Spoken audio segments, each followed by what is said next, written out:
목사님 목사님 공부도 만나요. 그런 말 되는데요.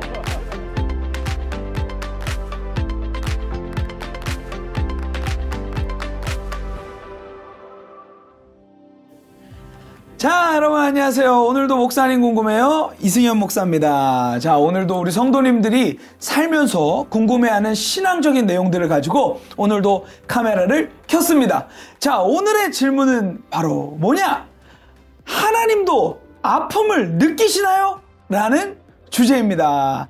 요즘 이 부분에 대해서 너무도 잘 설명해 주실 아주 귀한 우리 목사님 모셨습니다. 류영열 목사님. 안녕하세요. 목사님 안녕하세요. 네.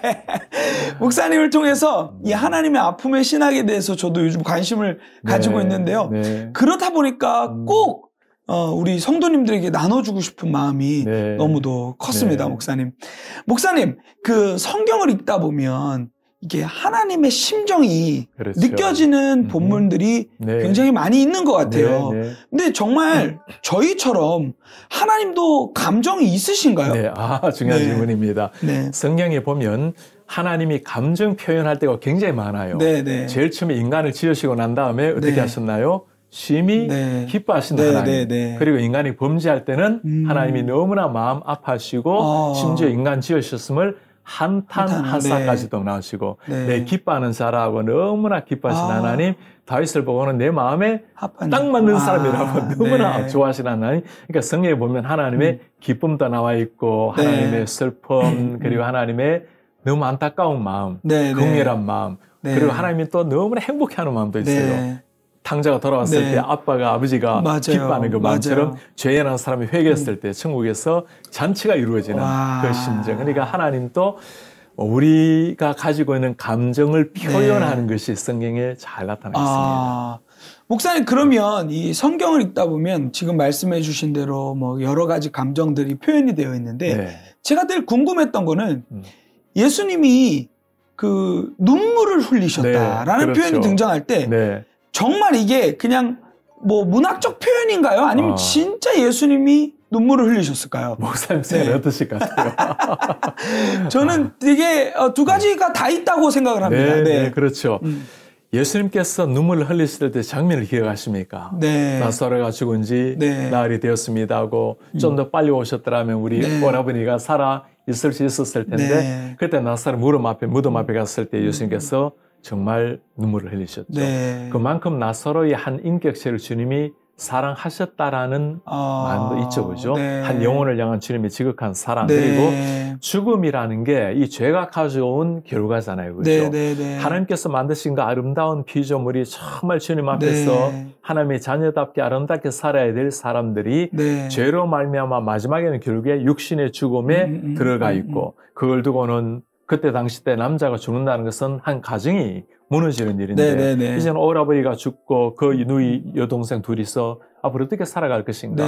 막막한 인생 그 안타까움에서 나오는 그 절망의 눈물, 그걸 보시면서 하나님께서 이게 아닌데 사람이 얼마나 고개를 만든 사람인데 이런 인간을 보시면서 하나님은 안타까움의 눈물을 흘리셨을 테고 또 하나는 하나님을 정말 믿을 때 새로운 희망이 소망이 있는데도 불구하고 아직까지 그 믿음까지 가지 못하는 그런 사람을 바라보실 때도 하나님은 아프셨을 테고 하나님의 눈물에 아마 다양한 것이 포함되어 있을 겁니다.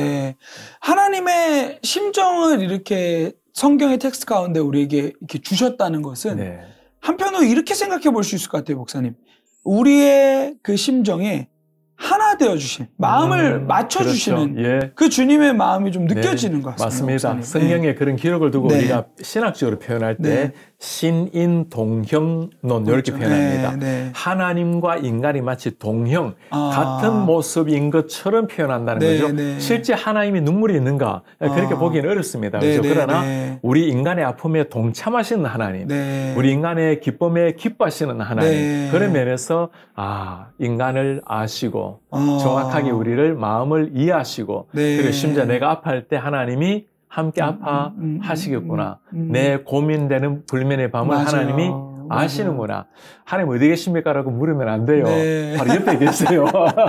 이게 정말 이런 이미지가 그려져요. 아버지가 자녀의 아픔과 이 고통 또 기쁨을 이 안에서 정말 얼마나 많이 공감하고 함께 하실까에 대한 부분들이 이미지로 막 그려집니다. 그렇습니다. 목사님. 그게 아버지의 마음이죠.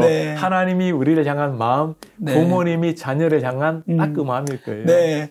목사님, 그러면 성경에 수많은 하나님의 아픔을 보여주는 본문들이 굉장히 많이 있을 것 같아요. 이것을 안다면 이런 본문들을 통하여서 이 세상에서 하나님의 시선으로 어떻게 세상을 바라봐야 될지가 보일 텐데, 그렇죠. 목사님, 그런 대표적인 본문들 좀 소개 좀 해주실 수 있으세요? 맞습니다. 성경에 보면 꽤 많이 나오는데 저에게 참 최근에 마음을 애잔하게 만드는 한 구절이 있습니다. 예레미야 말씀인데 31장 20절인데 예레미야가 또 눈물의 선지자 아닙니까? 예레미야가 눈물을 통해서 하나님의 눈물을 우리에게 보여준다고 하시는데 에브라임아, 내 사랑하는 아들아, 내 사랑하는 자녀야, 그 사랑하는 이스라엘 하나님의 백성을 너무나 사랑하시는데 그러나 그들이 하나님 앞에 온전히 서지 못함으로 말미암아 하나님이 그들을 책망할 때 내 창자가 들끓었다는 말이 나와요. 내가 내 창자가 들끓었다. 내가 너를 긍휼히 여기는 그 마음 때문에 창자가 아플 정도로 하나님이 그 타락한 이스라엘 백성들을 사랑하셨다라는 거. 그걸 생각하면 하나님 어떤 분이시길래 그 타락에서 그냥 버려도 될 인간을 그러니까요. 그렇게 참고 견디고 창자가 끊어질 정도의 아픔이라는 거. 그리고 생각해 보니까 하나님 앞에는 사랑받지 못할 사람이 없고 또 다시 일어나지 못할 사람이 없구나. 사실 이스라엘 역사가 그러하잖아요. 끊임없이 하나님을 배신했지만 사랑하시고 마지막까지 사랑하셔서 마침내 사람을 이렇게 세우시는 하나님. 맞아요. 목사님 지금 얘기하시니까 제 창자가 아픈 느낌이에요. 그 하나님의 아픔을 가지고 일본의 한 작가가 쓴 책이 하나님의 아픔의 신학, 예레미야 31장 21절 말씀을 가지고 하나님의 그 창자가 끊어지는 아픔을 가지고 성경을 쭉 읽어보니까 하나님이 예수님을 세상에 보내실 때 그냥 보냈겠습니까? 이 아들을 인간을 대신해서 죽이는데 그 아들이 주님 나를 짜여 버리시나이까? 그때 외면하셔야 되는 하나님의 눈물. 그러니까 예수님이 모든 일생이 다 아픔의 신학이라는 거. 예수님이 어떻게 태어납니까? 가난한 목수의 아들로 태어나고 오른밤 때리면 왼밤을 대줘야 되고 침 뱉고 조롱해도 아버지들을 용서해 주세요. 이 모든 것들이 예수님이 담당해야 될 아픔이고 그걸 지켜보고 계셨던 하나님의 눈물. 그 하나님의 아픔으로 성경을 보니까 너무 하나님이 생생하게 따뜻하게 사랑으로 다가오게 되더라고요. 맞습니다, 목사님. 그러면은 성경에 하나님의 아픔의 이 신학을 반영하는 본문들이 굉장히 많을 것 같아요, 목사님. 근데 그렇다면 그것을 다 좀 정리해 봤을 때 하나님이 가장 아파하시는 그 일은 무엇일까요, 목사님? 진짜 중요한 질문인데 그거 우리가 알면 최소한 조금이라도 덜 아프게 할 수 있겠죠, 그죠? 아마 여러 가지가 있을 텐데 한 두 가지 정도로 좀 정리하고 싶은데 하나는 하나님이 인간을 가장 고결한 하나님의 형상대로 만드셨어요. 자신의 아이덴티티는 하나님 앞에서 가장 아름다운 형상, 아름다운 모습인데 그 하나님의 형상답게 아들, 딸답게 살아가지 못하는 것. 이걸 구체적으로 두 갈래로 말하면 아담을 하나님의 온전한 자로 멋진 하나님의 아들로 삼으셨는데 하나님을 버리고 말씀을 버리고 죄를 범죄했을 때 아담의 범죄나 우리 범죄나 다 마찬가지거든요. 그러니까 하나님의 영을 떠나서 범죄할 때가 하나님이 안타까워하시고 아파하실 것이고 그 다음 하나는 하나님 앞에 자녀다움에 그 거룩한 영광 정말 자녀다움이라는 거는 목사님 왕의 아들의 그 품격이라는 게 있잖아요. 전능하신 하나님의 아들, 딸의 그 영광스러움을 가지고 있는데 그 영광스러운 아이덴티티 품격을 상실해버리고 초라한 자처럼 살아갈 때 하나는 범죄할 때 하나는 진짜 아들, 딸을 못 누릴 때 하나님이 얼마나 안타까우시겠어요. 아파하시겠어요. 그러니까요, 목사님. 그 하나님 아버지의 마음으로 그 아파하는 마음으로 저 자신을 바라보고 세상을 바라본다면 정말 삶의 내용이 많이 달라질 것 같아요. 달라지죠. 나를 돌아보게 되었을 때 하나님이 나를 지금 아파하실까 기뻐하실까라고 생각하면 생각, 행동 모든 면에 혁명이 일어날 겁니다. 아주 중요한 기준이 될 것 같아요. 그럼요. 목사님 동시에 바깥을 세상을 바라볼 때 하나님이 이 땅을 바라보시면서 얼마나 아파하실까. 그런 생각들. 그것도 우리 생각을 완전히 바꿔놓죠. 하나님이 세상을 바라보고 정죄를 받아야 될 세상, 네. 심판을 받아야 될 세상인데 그 세상을 향해서 하나님이 하신 일이 무엇인가? 심판을 그냥 한판으로 날려버리지 않잖아요. 네네.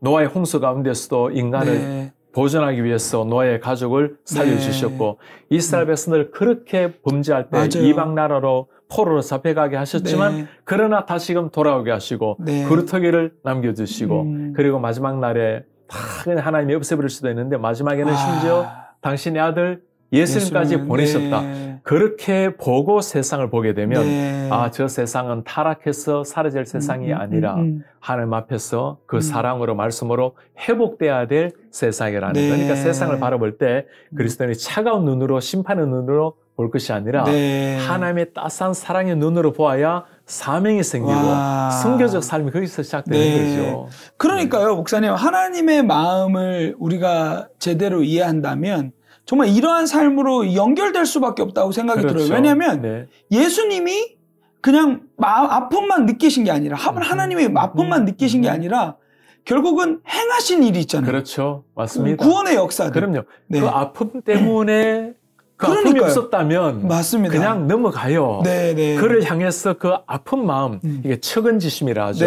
컴패션. 네. 내 심장이 찢어질 정도로 아픈 마음이 있으니까 네. 사마리아인은 길을 가다가 네. 그 죽어가는 강도를 만나서 싸매주고 치료해주고 주막에 데려가고 아픈 마음이 일어나는 거거든요. 맞습니다. 오네시모 감옥 안에서 죽을 한 사람입니다. 네. 그를 향한 아픈 마음이 들어오니까 도망간 자식, 자기 재산 다 가지고 날린 자식 아닙니까? 아픈 마음으로 아들이 돌아올 때까지 기다리고 있는 아버지, 그게 하나님이에요.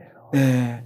목사님, 그러면은 저희가 삶을 살아가면서 이 하나님의 아픔에 우리의 마음을 둬야 되는데 삶을 살다 보면 제 아픔에 자꾸 주목할 때가 있잖아요. 네, 그렇죠. 근데 이때 굉장히 네. 외롭고 네. 또 정말 하나님은 과연 내 아픔에 공감하실까 이 의문을 제기하는 네, 경우들이 네, 생각보다 많이 있을 것 같아요. 네, 그런 경우에 목사님 정말 우리가 위로의 메시지 한번 던져주세요. 맞습니다. 목사님 네. 일단 두 가지를 구별해야 할 것 같아요. 네. 우리가 뭘 잘못해가지고 네. 뭐 눈물을 흘리고 이럴 때 그건 잘못한 걸 고쳐야 돼요. 네, 그거는 맞죠. 맞아요. 그러나 때로는 나름대로 그리스도인으로 바르게 살려고 애를 쓰고 애를 쓰는데도 뜻대로 되지 않는 현실 그리고 나름대로 자녀들을 바르게 키우려고 하지만 참 생각처럼 되어지지 않은 자녀 교육 또 미래가 참 불확실한 미래 기도하는데도 뭔가 이루어지지 않고 내일이 보이지 않는 이런 참 막막한 그 외로움 그리고 심지어 내일을 향한 두려움 하나님이 과연 이를 아실까 하나님 또 함께 하실까 목사님 가장 하나님이 가까이 하실 때가 바로 그때입니다. 그때 하나님이 곁에 계시고 우리의 마음을 이해하시고 오히려 우리가 보이지 않을 때 하나님 내 뒤에서 등을 오히려 밀어주고 계시는 그리고 하나님 또 좀 옆에서 조용하게 눈물을 흘리고 계실지 몰라요. 기뻐하실 때 기뻐하시는 하나님은 우리가 슬퍼할 때 함께 공감하시는 하나님이십니다. 맞습니다, 목사님. 진짜 우리가 정말 이것을 계속 기억하면서 살아가야 되는데 자꾸 제 아픔에 이제 너무 포커스하는 것 같아요. 목사님, 그러면 욥의 아픔에도 주님은 같이 아파하셨을까요, 목사님? 와, 정말 참 어려운 질문입니다. 그죠? 사람들은 욥이 잘하는데 왜 이런 아픔을 하나님이 주시는가? 오히려 하나님을 아픔을 주시는 고통을 주시는 분으로 생각을 하는데 욥이 뭘 잘못했으면 잘못 때문에 고통을 받았다고 하는데 욥은 그게 아니잖아요. 동망의 의인이고 하나님이 사탄에게 심지어 자랑할 정도로 그 정도로 온전한 사람이었어요. 그런데 왜 하나님은 그에게 고통을 공감 정도가 아니라 고통을 주시고 슬픔을 주시는가? 그리고 하나님 과연 어떤 표정을 짓고 계실까? 자, 욥을 바라보시고 하나님 어떤 표정을 하고 계셨을까? 우리가 하나님 표정을 알 수는 없습니다. 그러나 그런 하나님을 상상할 수는 있어요. 이 사탄에게까지도 막 자랑했던 욥입니다. 그런데 욥에게 고난을 허락했어요. 하나님 마음 어떨까요? 욥이 이겨낼까? 아니, 이겨내야 하는데. 욥아, 내가 너와 함께하고 있다. 비록 너에게 지금 그런 고난이 있지만 너는 반드시 고난을 뚫고 정같이 나올 것이다. 하나님은 오히려 안타까운 마음으로 이겨내라고 욥에게 격려하고 계실 것 같아요. 욥은 사실 그걸 다 몰랐죠. 그러다가 시간이 지나고 난 다음에 이 고난을 다 겪고 난 다음에 내가 전문가시 나으리라 막 다짐도 하고 그리고 마지막에는 하나님 정말 내가 아직까지는 하나님을 귀로만 봤는데 이제는 눈으로 보게 되었습니다. 결국에는 하나님께서 욥에게 다가가셔서 욥을 어루만져 주시고 가르쳐 주시고 마침 욥이 진짜 하나님을 더 깊이 알게 된 거죠. 그래서 욥은 하나님이 고난 주고 난 다음에 저 멀리 계시는 이런 이심론의 하나님이 아니고 가까이 다가오셔서 욥을 지켜보시고 이겨내라고 말씀하시는 하나님. 마치 어린아이가 아장아장 걸을 때 처음에는 엄마하고 손을 잡고 걸어주지만 나중에는 살짝 저 숨어가지고 애가 걷고 있나 지켜보잖아요. 그죠? 그런 엄마의 마음. 혹시라도 넘어지면 안 되는데 진짜 넘어지면 또 엄마도 일으키시고 욥을 아시는 하나님 곁에 계신 하나님. 맞습니다. 그리고 하나님의 성품을 우리의 아픔과 이런 기쁨과 여러 가지 감정에 공감하신 하나님의 성품을 생각해 볼 때 충분히 하나님은 그 거룩한 상상력으로 그걸 생각할 수 있을 것 같아요. 그럼요. 욥의 아픔에 충분히 같이 아파하셨지 않았을까라는 하나님은 생각들이. 나의 눈물, 나의 아픔에도 목사님 그러니 너무 아파하지 마세요. 하나님이 아시고 계십니다. 목사님 그러면 정말 하나님의 이 아픈 마음을 같이 아는 사람이라면 그리고 우리 하나님 자녀로서 그 마음을 공감하는 사람이라면 삶이 좀 달라져야 될 거라고 생각이 들거든요. 하나님의 아픔을 품는다면 일단 우리가 내가 하나님의 아픔 때문에 사랑을 받고 구원을 받은 사람이라는 것. 하나님이 나를 향해서 아픔이 없었다면 우리는 벌써 사라지죠. 그죠? 하나님의 아픔이 있기 때문에 형제, 자매를 볼 때 우리도 아파야 됩니다. 그를 정죄할 것이 아니고 차가운 눈빛으로 순서를 매길 게 아니고 여러 세상은 다 순서 매기죠. 그죠? 1등에서 10등까지 그러나 하나님이 그를 향해서 아픈 마음으로 사랑한다면 어떤 사람이라도 다 품고 이해하고 그리스도 안에서 세우기 위해서 노력할 것이고 세상을 향한 눈도 마찬가지입니다. 차가운 눈으로 정죄의 눈이 아니라 여전히 사랑의 눈으로 바라봐야 되겠죠. 와, 목사님 지금 말씀해 주신 내용들을 들으니까 또 성경이 생각나요. 요나. 요나는 하나님의 마음에 공감 못했던 것 같아요. 그게 문제였어요. 하나님이 세상을 정말 사랑하시고 심지어 니느웨까지 사랑하시는데 니느웨는 누굽니까? 자기 나라 무너뜨린 나라, 적국의 적국. 그런데 하나님은 그게 아니었습니다.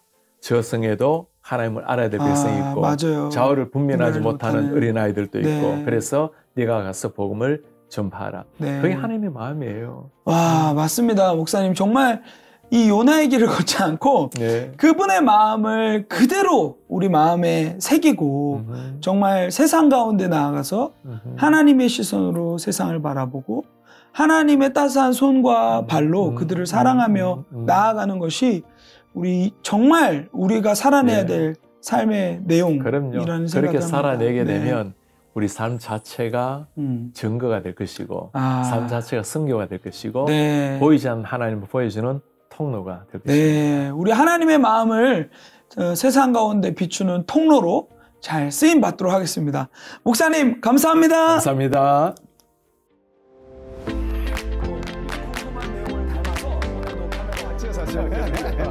목사님